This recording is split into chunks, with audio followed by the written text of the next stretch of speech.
আসসালামু আলাইকুম রহমতুল্লাহ বরকাতুহু। সবাই কেমন আছেন? আলহামদুলিল্লাহ নতুন একটা ভিডিও আগে এরকম ধনে পাতা শাকটা প্রথমে ধনে পাতাগুলো ফ্রেশ করে নিয়েছি। তারপরে প্রথমে পাতাগুলো চিংড়ি মাছ ফেলে ভালো করে ভেজে নিয়েছি।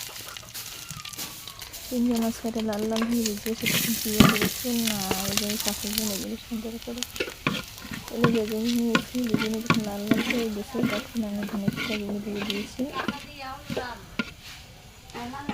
পাইপে পানি দিত দিয়ে ভালো করে ভেজে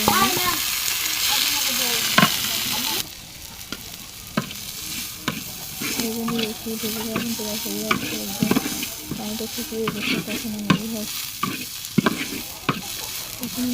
উঠে নিয়ে সুন্দর তেল পাতা করে বেটে নিয়ে ভর্তা করে নিয়ে তারা করে আমার ভিডিও করবো। ভালো লেগে থাকে সাথে থাকবেন, লাইক করবেন, শেয়ার করবেন।